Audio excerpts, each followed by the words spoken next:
जय श्री कृष्ण। आप सभी को चैत्र मास कृष्ण पक्ष पाप मोचनी एकादशी की ढेरों शुभकामनाएं। प्रिय दर्शकों, आज के इस वीडियो में हम बात करेंगे कि चैत्र कृष्ण पाप मोचनी एकादशी किस दिन है। इस एकादशी का व्रत आपको कब करना चाहिए। एकादशी का व्रत जो है द्वादशी युग का होता है, वो अधिक श्रेष्ठ होता है। तो द्वादशी युग का व्रत कब होगा और एकादशी सूर्य के मुख से कब रहेगी, इसका पारण कब करना चाहिए, कैसे करना चाहिए, इस एकादशी की विधि क्या है, नियम क्या है और किन गलतियों को करने से हमें बचना चाहिए, कैसे ये एकादशी आपके सभी पापों का नाश करेगी और कैसे ये एकादशी आपके सभी मनोरथों को सिद्ध करेगी, यही संपूर्ण शास्त्रीय जानकारी आने वाली एकादशी के विषय में आपको इस वीडियो के माध्यम से प्रदान की जाएगी।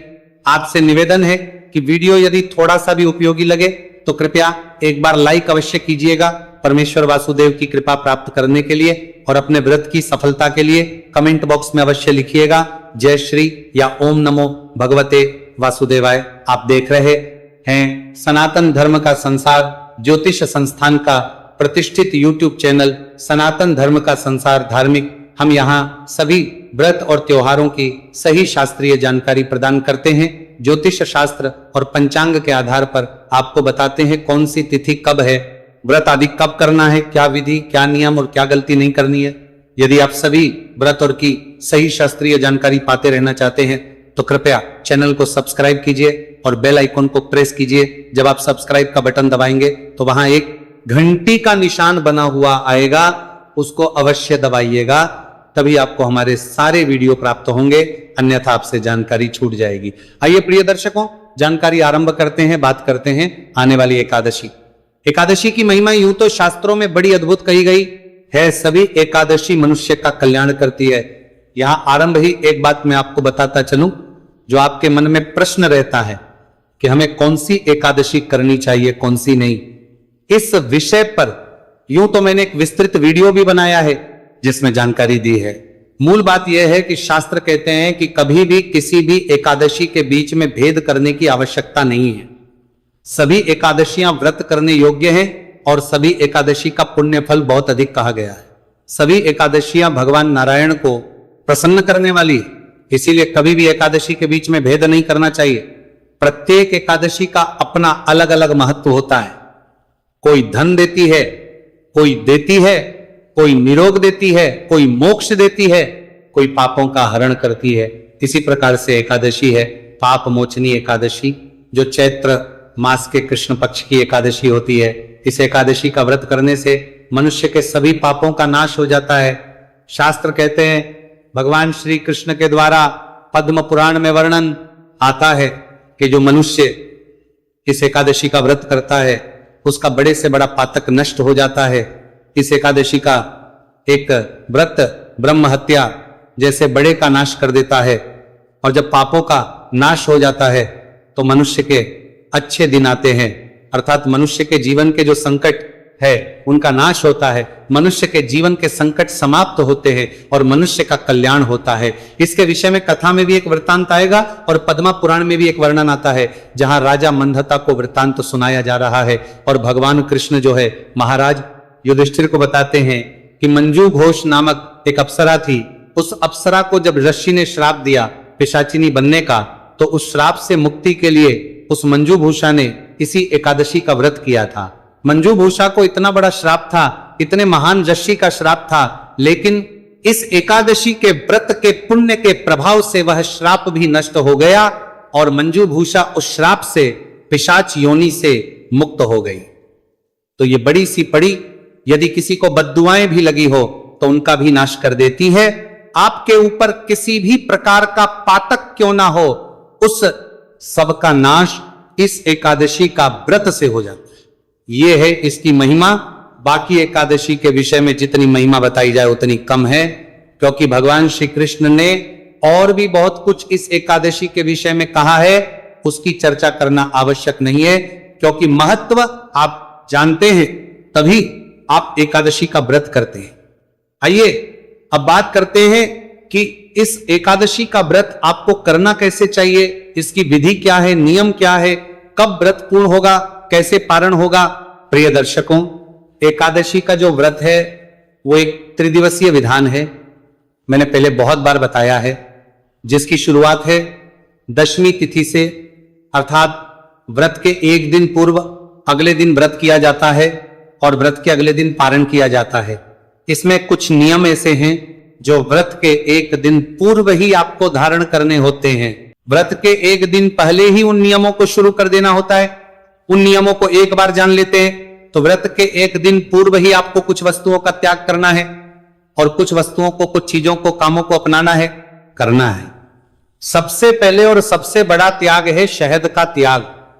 ये गलती बहुत लोग करते हैं। भगवान नारायण की पूजा में एकादशी की विशेष रूप से बात कर रहा हूं मैं पूर्णिमा या अन्य व्रतों की बात नहीं कर रहा। एकादशी पर भगवान विष्णु की पूजा में जो पंचामृत आप अर्पित करते हैं उसमें शहद का प्रयोग नहीं करना चाहिए। शहद का प्रयोग पूर्ण रूप से वर्जित है। चाहे वो व्रत के एक दिन पहले दशमी तिथि, चाहे व्रत का दिन एकादशी और चाहे वो द्वादशी का ही दिन क्यों ना हो, तीनों ही दिनों में आपको शहद का प्रयोग नहीं करना चाहिए। इसको शास्त्रों में वर्जित कहा गया है। जो भगवान पंचामृत बनाएंगे ना अर्पित करने के लिए, उसमें भी नहीं डालना शहद। आगे बताऊंगा कि शहद के स्थान पर क्या डाल सकते हैं। उसके बाद दशमी तिथि को ही आपने लहसुन प्याज आदि का त्याग कर देना है। लोग क्या करते हैं, व्रत के एक दिन पहले खूब खाते हैं, लहसुन प्याज आदि खूब खाते हैं और अगले दिन व्रत कर लेते हैं। यह अनुचित है, इस चीज का ध्यान रखना चाहिए। बहुत से लोग ऐसे होते हैं जो मदिरा पान करते हैं या मांसाहार करते हैं परंतु एकादशी का व्रत भी करते हैं। तो ऐसे लोगों को मैं कहूंगा कि सबसे पहले तो वो प्रयास करें कि मदिरा पान और मांसाहार ना ही करें तो अच्छा है, और अगर करते भी हैं तो व्रत के एक दिन पूर्व उसका त्याग करना चाहिए। ऐसा नहीं कि आज आप खा रहे हैं और कल आप व्रत कर रहे हैं, यह उत्तम प्रक्रिया नहीं। अगली बात, व्रत के एक दिन पूर्व दशमी तिथि को मसूर की दाल का त्याग कहा गया है। जो व्रत कर रहे हैं उन्हें भी इस नियम का पालन करना है, जो नहीं कर रहे हैं उन्हें भी इस नियम का पालन करना है। मसूर की दाल नहीं खानी है, चने का साग नहीं खाना है। व्रत के एक पूर्व ही आपको अपने बाल धो लेने हैं, क्योंकि एकादशी के दिन सर नहीं धोया जाता। माताएं बहनें ध्यान दें, व्रत अगर आप कर रहे हैं तो भी नहीं कर रहे हैं तो भी एकादशी पर बाल नहीं धोए जाते और द्वादशी को भी बाल नहीं धोने चाहिए। इसीलिए आपने जो शुद्धि के लिए, पवित्रता के लिए अगर सर धोना है तो वो आप व्रत के एक दिन पूर्व धो लीजिए। अगली बात ये कि ब्रह्मचर्य धारण कर लेना चाहिए। व्रत के एक दिन पूर्व ही आपको ब्रह्मचर्य का पालन आरंभ कर देना है और ये जो पालन है ये पारण तक रहना चाहिए। नियम जो है पूर्ण रूप से लागू रहते हैं, तो ब्रह्मचर्य आपको पारण तक धारण करके रखना है। ब्रह्मचर्य को लेके बहुत प्रश्न आते हैं हमारे दर्शकों के, तो मैं बताऊंगा आपको कि इसमें किसी भी प्रकार का इफ और बट नहीं है, किसी भी प्रकार का ऊहापोह की स्थिति नहीं है। पूर्ण रूप से ब्रह्मचर्य, पूर्ण रूप से शुद्धि का पालन करना चाहिए। आपको किसी भी प्रकार की अशुद्धि नहीं होनी चाहिए। एक बड़ी जानकारी इस दिन के विषय में यह है कि शास्त्र कहते हैं कि इस दिन दोपहर के बाद अन्न नहीं खाना चाहिए, अर्थात रात्रि को अन्न नहीं खाना चाहिए। तो अगर आप इस नियम का पालन कर पाए तो अवश्य कीजिएगा, बड़ा कल्याणकारी है। और यदि आप पालन करने में असमर्थ है तो आप अपनी सुविधा अनुसार कर सकते हैं। एक बात का ध्यान दीजिएगा कि अगर आपकी किसी भी प्रकार की मेडिसिन चल रही है, दवाइयां चल रही है, आप रोगों की अवस्था में है, तो उसमें आपको इतने कठोर नियम पालन करने की आवश्यकता नहीं होती। अगर कोई भी आपकी जीवन रक्षक दवाई चल रही है तो उसका आप प्रयोग कर सकते हैं, उसको ले सकते, खा सकते हैं। और जो भी पूजा पाठ के लिए सामग्री आवश्यक होगी वो पूजा पाठ की सामग्री दिन पूर्व ही लेकर रख लीजिए। पुष्प का ध्यान रखिएगा, पुष्प आप जो है ताजे लेकर आएंगे, क्योंकि पुष्प पूजा में नहीं चढ़ाने चाहिए। रात्रिकाल को शयन करने से पूर्व आपको दंत धावन कर लेना चाहिए, अर्थात अपने दांत साफ कर लेने चाहिए। टूथपेस्ट, व्यंजन आदि का प्रयोग कर लेना चाहिए, जिससे कि अन्न का कोई भी दाना मुंह में ना रहे। एकादशी व्रत वाले दिन आपको सूर्योदय से पहले उठना चाहिए। उठने के बाद स्नान आदि कीजिए, स्नान आदि करके स्वच्छ वस्त्र धारण करके और एकादशी का व्रत पूजन संकल्प करते हुए ही ध्यान दीजिएगा कि एकादशी के दिन आप टूथपेस्ट या मंजन का प्रयोग ना करें, क्योंकि जो बाजारू टूथपेस्ट या मंजन है ना उनमें केमिकल आता है या उनमें नमक आता है, और ये दोनों ही चीजें आपके व्रत को खंडित करती हैं। अतः आपको अगर आपके पास व्रत वाला मंजन है तो उसका उपयोग करना चाहिए, क्योंकि उसमें ना नमक आता है ना केमिकल आता है, वो शुद्ध पुष्प आदि से बना होता है, तो उसका उत्तम कल्याणकारी होता है।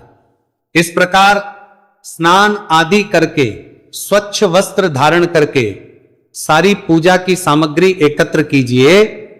जो आपका पूजा स्थल है, जहां बैठ के आप एकादशी की पूजा करते हैं, या वह करने वाले वहां पर आसन लगा के बैठ जाइए और सारी सामग्री को एकत्र कर लीजिए। अब प्रश्न उठता है जी सामग्री क्या चाहिए, तो सामग्री को नोट कीजिए। सामग्री में सबसे पहले तो आवश्यक रहेगा भगवान का कोई चित्र या प्रतिमा आपके पास होनी चाहिए। भगवान विष्णु की किसी भी स्वरूप की हो, आप उसका पूजन कर सकते हैं। उनको स्थापित करने के स्वरूप की हो, आप उसका पूजन कर सकते हैं। एक चौकी लीजिएगा, चौकी पर बिछाने के लिए सफेद या लाल वस्त्र ले लीजिएगा। इसके अतिरिक्त रोली, मौली, पान, सुपारी। यहां ध्यान देने वाली है कि पान के पत्ते दोनों दिन चाहिए। एकादशी व्रत जिस दिन आप कर रहे हैं उस दिन भी, और जिस दिन आप पारण करेंगे उस दिन भी, और दोनों ही दिन अगर ताजे लेकर आए तो बहुत उत्तम है। पान के पत्ते 2 लगेंगे, सुपारी भी 2 चाहिएंगी। इसके अतिरिक्त लौंग, इलायची 5-5 ले लीजिएगा। धूप, दीप, नैवेद्य धूप आपके घर में होती है, ना हो तो आप बाजार से लाइए। दीप आप दीपक जलाएंगे, घी का या तेल का, जैसा भी आपकी श्रद्धा सामर्थ्य है उसके अनुसार दीपक लीजिए। नैवेद्य का है, भगवान को अर्पित करने के लिए कोई भोग आप फल ले सकते हैं। तू फल में जो भी आपके पास उपलब्ध है वह ले सकते हैं। इसके अतिरिक्त आप कोई भी मिठाई ले सकते हैं। पीले रंग की मिठाई भगवान को अधिक प्रिय है, और मिठाई भी नहीं तो आप ड्राई फ्रूट्स आदि भी अर्पित कर सकते हैं। इत्र लेना है, जनेऊ लेनी है, जनेऊ भी 2 होंगी, क्योंकि दोनों दिन की पूजा में चढ़ानी है। और गंगाजल का प्रयोग जो है पूजा पाठ में बहुत होता है, तो गंगाजल आपके पास होना चाहिए। एक माचिस दीप जलाने के लिए यह सारी सामग्री है जिसको आपने एकत्र करना है। एकत्र करके और आसन लगा के बैठ जाइए उस स्थान पर जहां बैठ के आपने पूजा करनी है। एक लोटा लीजिए तांबे का, उसको मांझ लीजिए अच्छे से। उसमें पहले थोड़ा गंगाजल डालिए, फिर शुद्ध जल भरिए और आसन लगा के बैठ जाइए पूजा की सामग्री पर। और उस स्थान पर जहां बैठ के पूजा करनी है उस जल के छींटे दीजिए पुष्प के माध्यम से। इससे वहां स्थान शुद्ध हो जाएगा, पवित्र हो जाएगा, और सामग्री जो है वो भी पवित्र होगी, क्योंकि यह सामग्री आप तक आने से पहले ना जाने कितने हाथों से, किस अवस्था से होके निकली। तो आइए मैं मंत्र पढ़ता हूं। ओम अपवित्रः पवित्रो वा सर्वावस्थांगतो रपितरो वा यह स्मरेत पुंडरीकाक्षं बाह्याभ्यंतरः शुचिये। आप जल के छींटे दीजिए। इस प्रकार जल के छींटे देके आपने स्थान को शुद्ध किया, सामग्री को पवित्र किया। अब चौकी लगाइए, चौकी पर लाल या पीला जो वस्त्र है उसको बिछाइए। उसके ऊपर भगवान नारायण की तस्वीर या प्रतिमा को स्थापित कीजिए। उनके सामने घी का दिया रखिए। तेल का दिया रखेंगे तो उलटे हाथ की ओर रखिएगा, घी का दिया सीधे हाथ की ओर रखना है। इस प्रकार से आपने भगवान की स्थापना की। अब एक पात्र में थोड़ा सा जल, जो लोटे में जलन है उसमें से थोड़ा सा जल किसी कटोरी में रख लीजिए, और अपने एक चम्मच से अपने सीधे हाथ पर एक एक चम्मच जल लीजिएगा, और एक एक चम्मच जल से विप्राय है थोड़ा थोड़ा जल, जिसमें 2-2 बूंद जल ही आए। क्योंकि बहुत से हमारे जो दर्शक हैं वो निर्जला एकादशी व्रत रखते हैं, और निर्जला व्रत करने वालों को अधिक जलपान मना होती है। और आचमनी जो एक ऐसी प्रक्रिया है जिसके लिए शास्त्रों में भी कहा है कि पूजा में आचमनी के दौरान आप जल ले सकते हैं, उससे व्रत खंडित नहीं होता, व्रत भी खंडित नहीं होता, पर उसकी सीमा दी गई है शास्त्रों में। शास्त्र कहते हैं कि 6 मासा जल से अधिक नहीं लेना चाहिए, और 6 मासा जल इतना ही होता है कि आप 2 बूंद 2 बूंद 2 बूंद 3 बार ले लेंगे तो वो लगभग 6 मासा जल हो जाएगा। तो सीधे हाथ पर जल लीजिए। मैं मंत्र पढ़ूंगा, एक मंत्र पर जल पी जाइएगा, फिर जल लीजिएगा, फिर पी जाइएगा। इस प्रकार से 3 बार जलाजमी करनी है आपने। ओम माधवाय नमः जल लीजिए, पी जाइए। ओम केशवाय नमः जल लीजिए, पी जाइए। ओम नारायणाय नमः जल लीजिए, पी जाइए। ओम परस्सी केशाय नमो नमः हस्तो प्रक्षालन नमः हाथ धो लीजिए। हाथ धो के अपने आप को तिलक कीजिए, मौली बांधिए। अब आप दीप प्रज्वलन करेंगे, धूप प्रज्वलन करेंगे, तो 2 प्रांत हम व्रत पूजन संकल्प करेंगे। तो धूप दीप को जलाइए। मैं मंत्र पढ़ता हूं। शुभम करोति कल्याणम आरोग्यम धन संपदाम शत्रु विनाशाय दीप ज्योति नमोस्तुते दीपम नमोस्तुते। तो अब दीपक को प्रज्वलित कीजिए, धूप को प्रज्वलित कीजिए। दीपक जो आपने रखा है ना, ध्यान दीजिएगा कि दीपक को कभी भी डायरेक्ट नहीं रखते, उसके नीचे आपको आसन देना चाहिए, पुष्प रख दीजिएगा, पुष्प के ऊपर आप दीपक रखिएगा। घी का दिया जला रहे तो सीधे हाथ की ओर रखेंगे, तेल का दिया है तो उलटे हाथ की ओर रखेंगे, और धूप जो है दीपक के विपरीत दिशा में रखेंगे। धूप दीप प्रज्वलन करने के बाद पुनः हमेशा दीपक प्रज्वलन के बाद आपको हाथ धोने चाहिए। तो 1 चम्मच जल लीजिए सीधे हाथ पे और हाथ धो। अब आप व्रत पूजन का संकल्प करेंगे, ये आवश्यक प्रक्रिया है। संकल्प आपने हमेशा व्रत पूजन का करना ही चाहिए। संकल्प करने के लिए अपने सीधे हाथ पर जल लीजिए, पुष्प लीजिए, 1 रुपए का सिक्का दक्षिणा के रूप में रख सकते हैं, या इसे अधिक जो रखना चाहे वो रख सकते हैं। 3 बार बोलिए ओम श्री विष्णु, ओम श्री विष्णु, ओम श्री विष्णु। अपना नाम, अपना गोत्र, जिस स्थान पर बैठकर पूजन कर रहे हैं वहां का मकान नंबर, क्षेत्र का नाम, शहर का नाम, चैत्र मास, भगवान श्री हरि विष्णु एकादशी, बोलिए श्री विष्णु, और वह संकल्प भगवान के चरणों में अर्पित कर दीजिए। इस प्रकार से आपने संकल्प करना है। संकल्प करने के बाद विधि विधान से पूरी पूजा है। पूजा की पूरी विधि मैं यहां नहीं बताने जा रहा हूं, आज विधि मैं यहां नहीं बताने जा रहा हूं, अन्यथा ये जो है वो 35-40 मिनट का हो जाएगा। पूजा की वीडियो में अलग से बना दूंगा, उसको देखिएगा और उससे आप पूजन कीजिएगा। तो पूजा विधि में आपको अलग से बता दूंगा। पूजा आदि करने के बाद शास्त्र कहता है कि आपको सदाचार के साथ भगवान के चरणों में ध्यान लगाते हुए दिन को व्यतीत करना चाहिए। किसी का अपमान नहीं करना, कोई अशुभ कार्य नहीं करना, किसी के प्रति वैर भाव नहीं रखना, किसी पे क्रोध नहीं करना, ब्रह्मचर्य का पालन करते हुए शांत चित्त से दिन को व्यतीत कीजिए। जितना हो सके सहायता कीजिए, लोगों की प्रेम से भगवान की भक्ति कीजिए। काल को कीर्तन की बड़ी महिमा कही गई है, कीर्तन कीजिएगा। कीर्तन के लिए आसपास कहीं मंदिर आदि ना हो, कीर्तन कहीं ना होता हो तो भगवान नारायण कहते हैं कि अगर आप नृत्य करके, गा के, नाच के कीर्तन ना कर सके तो ये कुछ स्तोत्र पाठ हैं, इनको सुन के या पढ़ के भी आप कीर्तन का लाभ ले सकते हैं। वो वीडियो देखिए, सायंकाल को कीर्तन कीजिए, कीर्तन का लाभ। रात्रि काल को की बड़ी महिमा है। एकादशी पर रात्रि को जागरण के समय जो सुने जाने वाले स्रोत पाठ है वो भी उस वीडियो में होते हैं। तो रात्रि को उस वीडियो को सुनते हुए उसमें जो स्रोत पाठ है उनका श्रवण करते हुए जागरण का लाभ लीजिए। जागरण कब तक करना चाहिए? पूरी रात्रि जो ना कर सके तो 2 बजे तक तो कम से कम करें ही करें, और प्रयास कीजिए पूरी रात्रि जग सके, तो उससे उत्तम कुछ होता नहीं। आहार की बात करते हैं, इस एकादशी के व्रत में आपको फल आहार ही करना चाहिए। अन्न का सेवन नहीं, नमक का सेवन नहीं, मिर्च का सेवन नहीं, संपूर्णतः वर्जित है। केवल फल, आहार और दूध के साथ इस व्रत को करें तो कल्याणकारी रहेगा। अगले दिन पारण के लिए सूर्योदय से पहले उठे, उठने के बाद पूर्ण रूप से विधि से पारण की पूजा करेंगे। पारण की पूजा में आराध्य से बता दूंगा, आपको विधि डालता हूं हमेशा पारण की, वहां से जानकारी आपको प्राप्त हो जाएगी। अब बात करते हैं कि यह व्रत करना कब है और पारण होगा कब। तो ये जो एकादशी तिथि है प्रिय दर्शकों, ये आरंभ हो रही है 14 तारीख को सुबह 8:10 पर, और 15 तारीख को ये एकादशी समाप्त हो जाएगी सुबह 9:16 पर। ऐसे में आपको इस एकादशी का व्रत करना चाहिए 15 तारीख को। 15 मार्च को ही एकादशी है, सूर्य के मुख से एकादशी है के अनुसार एकादशी है 15 को ही। उत्तम द्वादशी युक्ता व्रत भी होगा, क्योंकि 9:15 बजे के बाद द्वादशी इसमें आ रही है। यह कल्याणकारी दिवस है इस व्रत के लिए।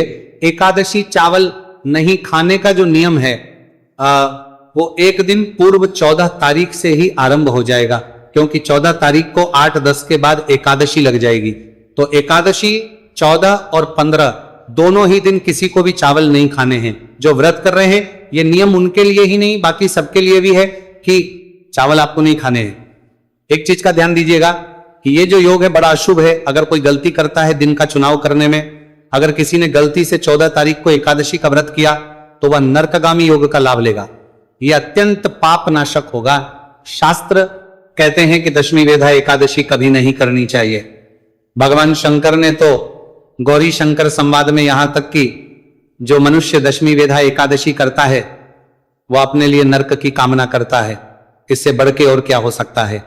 इसीलिए इस वीडियो को अधिक से अधिक लोगों तक पहुंचाइए। एकादशी आने वाली है, कहीं वो लोग पाप के भागीदार ना बन जाए, तो 14 को भूल के भी कोई व्रत ना करें, क्योंकि ये सामान्य अवस्था नहीं है। एकादशी का व्रत जो है ना, कई बार ऐसी अवस्था होती है जब दोनों ही दिन किया जा सकता होता है, कोई दोष नहीं होता। पर अभी जो स्थिति उत्पन्न हो रही है वो ऐसी हो रही है कि अगर 14 तारीख को किसी ने व्रत किया तो वह निश्चित ही अशुभ परिणाम कारक होगा। अब हम पूजा के मुहूर्त की बात कर लेते हैं कि पूजा कब करनी है। 9:30 बजे से और 12:30 बजे तक का जो मुहूर्त है वो बहुत उत्तम है, क्योंकि लाभ और अमृत का चौघड़िया होगा। यदि कोई सुबह करना चाहता है तो सुबह वो 8 बजे के बाद पूजा कर सकता है चर लग्न में। बात करें पारण की, तो पारण जो है वो 16 तारीख को किया जाएगा और पारण के लिए शुभ समय रहेगा 16 मार्च को सुबह 6:30 से और 9:12 तक। ये थी जानकारी एकादशी के विषय में। जानकारी थोड़ी भी अच्छी लगे तो लाइक अवश्य कीजिएगा। कुछ और कहना चाहे कमेंट बॉक्स में लिख के कह सकते हैं, कुछ पूछना चाहे कमेंट बॉक्स में लिख के पूछ सकते हैं। भगवान नारायण सबका कल्याण करें। हरे कृष्ण।